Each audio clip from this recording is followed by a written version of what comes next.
How are you all? Are you happy today? Okay, let's come to the subject. Okay, today's subject is AVS. In our last class, we completed our second chapter, isn't it?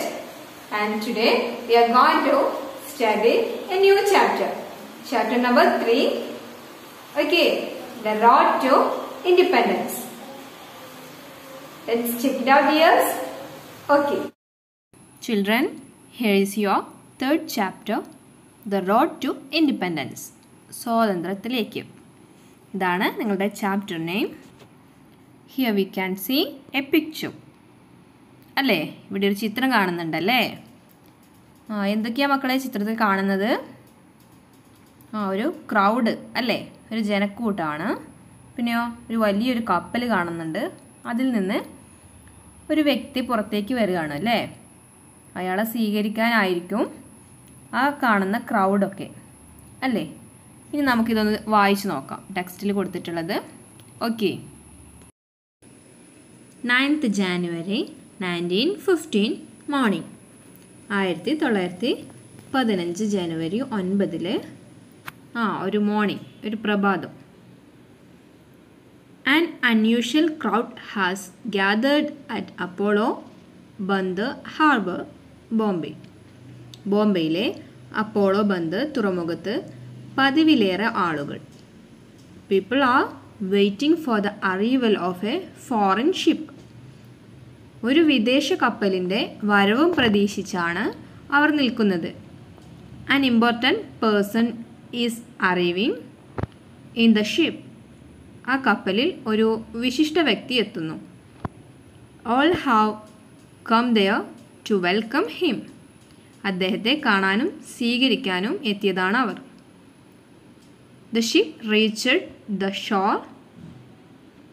കപ്പൽ തീരത്തെത്തി.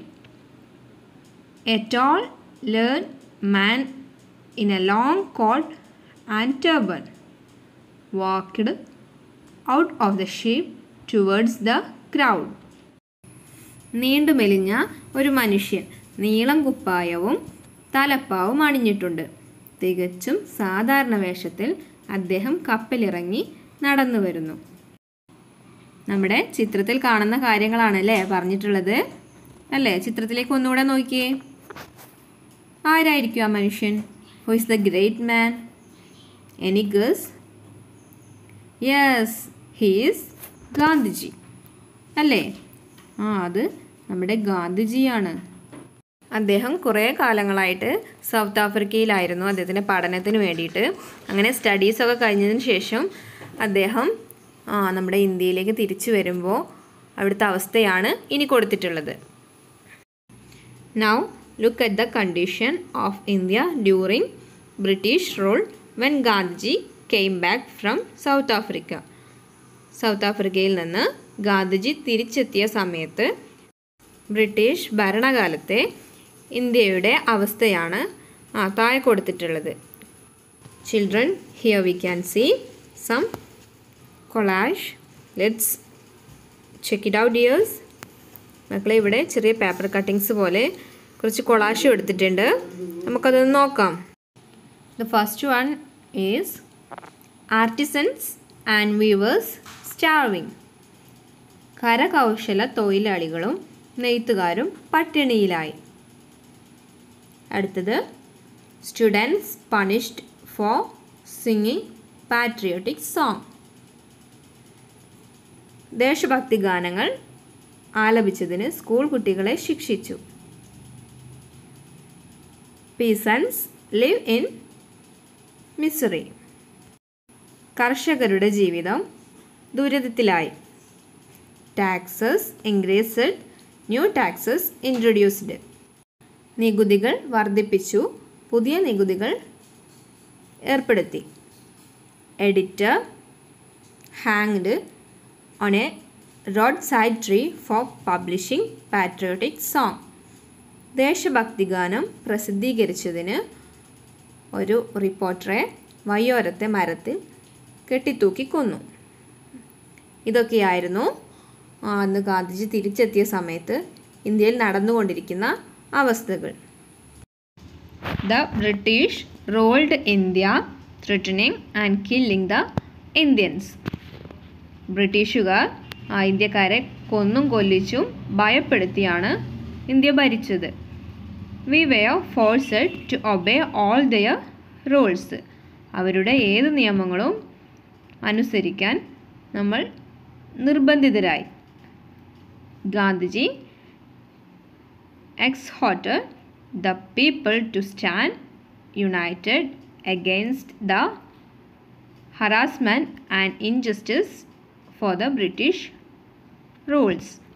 ബ്രിട്ടീഷുകാരുടെ അതിക്രമങ്ങൾക്കും അനീതിക്കുമെതിരെ അണിചേരാൻ ഗാന്ധിജി ജനങ്ങളെ ആഹ്വാനം ചെയ്തു. He devised new means of protest like Satyagraha for the fight against the British. പോരാട്ടങ്ങൾക്കായി അദ്ദേഹം സത്യാഗ്രഹം എന്നു പേരുള്ള പുതിയ സമരരീതി സ്വീകരിച്ചു. മക്കളെ മനസ്സിലായോ എന്തൊക്കെയാ പറയുന്നത്? ഗാന്ധിജി വരുന്ന സമയത്ത് നമ്മുടെ നാട്ടിൽ ബ്രിട്ടീഷ് ഭരണമായിരുന്നു അല്ലേ? അവരൊരുപാട് കഷ്ടപ്പെടുത്തി നമ്മുടെ ഇന്ത്യക്കാരെ. എങ്ങനെയൊക്കെയായിരുന്നു? അവരുടെ നിയമങ്ങൾ അനുസരിച്ചില്ലെങ്കിൽ അവരെ കൊന്നും കൊല്ലിച്ചൊക്കെയാണ് അവർ നമ്മുടെ നാട് ഭരിച്ചിരുന്നത്. അതുപോലെ അവർ ഓരോ റൂള് കൊണ്ടുവരും, അത് നമ്മൾ അനുസരിക്കാൻ നിർബന്ധിതരായി അല്ലേ? ഗാന്ധിജി ഇത്തരം കാഴ്ചകൾ കണ്ടപ്പോൾ, ഈ ഒരു ക്രൂവൽറ്റി കണ്ടപ്പോൾ അദ്ദേഹം ആകെ വിഷമിച്ചു അല്ലേ? അദ്ദേഹം ഇവിടുന്ന് പോകുന്ന സമയത്ത് ഇന്ത്യയുടെ അവസ്ഥ ഇങ്ങനെ ആയിരുന്നില്ല എങ്കിൽ സൗത്ത് ആഫ്രിക്കയിൽ നിന്ന് തിരിച്ചു വരുന്ന സമയത്ത് ബ്രിട്ടീഷുകാരുടെ ഭരണം കാരണം നമ്മൾ ഇന്ത്യക്കാർ ഒത്തിരി ദുരിതം അനുഭവിക്കുന്നുണ്ടായിരുന്നു അല്ലേ? ആ ഒരു അവസ്ഥ കണ്ടിട്ട് അദ്ദേഹം ആകെ വിഷമത്തിലായി. അദ്ദേഹം സത്യാഗ്രഹ എന്നുള്ള ഒരു പുതിയൊരു സമരരീതി കൊണ്ടുവന്നു അല്ലേ? Then what is mean by satyagraha? സത്യാഗ്രഹം എന്നാൽ എന്താണ്? Satyagraha means holding on to truth, never accept anything evil. Opposite. However, do not use violence while opposing. Never give up non-violence. സത്യാഗ്രഹം എന്നാൽ സത്യത്തെ മുറുകെ പിടിക്കുക എന്നാണ് അർത്ഥം. തെറ്റെന്ന് തോന്നുന്ന ഒന്നിനെയും അംഗീകരിക്കരുത്, എതിർക്കുകയും വേണം. ഇങ്ങനെ എതിർക്കുമ്പോഴും അക്രമം കാട്ടരുത്, അഹിംസ കൈവെടിയരുത്. ഇതാണ് ഗാന്ധിജി പുതിയതായി കൊണ്ടുവന്ന സത്യാഗ്രഹം എന്നുള്ള രീതി. Gandhiji's simple way of life, pleasing speech. ഗാന്ധിജിയുടെ ലളിതമായ ജീവിതം, ഹൃദ്യമായ സംസാരം. This was enough for him to capture the minds of ordinary people. സാധാരണക്കാരൻ്റെ മനസ്സിൽ ഇടം നേടാൻ ഇത് ധാരാളമായിരുന്നു. People supported him with great enthusiasm. ജനങ്ങൾ വലിയ തോതിൽ ഗാന്ധിജിയുടെ പിന്നിൽ അണിനിരന്നു. This mass support raised him to the leadership of Indian National Congress. ഈ ജനപിന്തുണ ഗാന്ധിജിയെ ഇന്ത്യൻ നാഷണൽ കോൺഗ്രസിൻ്റെ നേതൃനിരയിലേക്ക് ഉയർത്തി.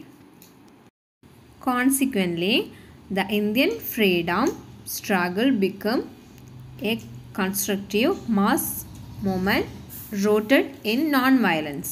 തുടർന്ന് നിർമ്മാണപരവും അഹിംസയിൽ അടിയുറച്ചതുമായ ബഹുജന സമരമായി ഇന്ത്യൻ സ്വാതന്ത്ര്യ സമരം മാറി. മക്കളെ എന്തൊക്കെയാണ് ഇതിൽ പറയുന്നത്? നിങ്ങൾക്ക് എന്തൊക്കെയാണ് മനസ്സിലായി?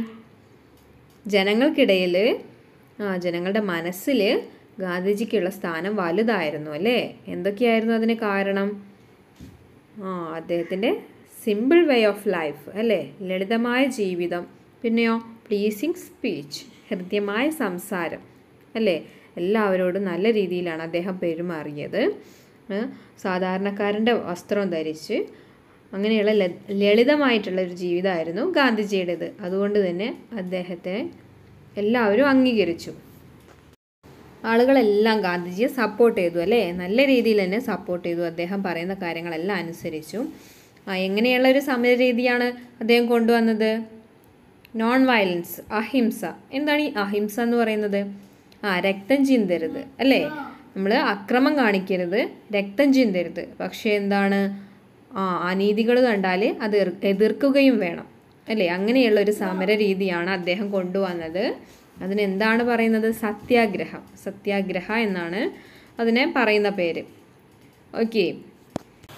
Is it clear, dears? Okay, then I'm going to wind up our class. Thank you.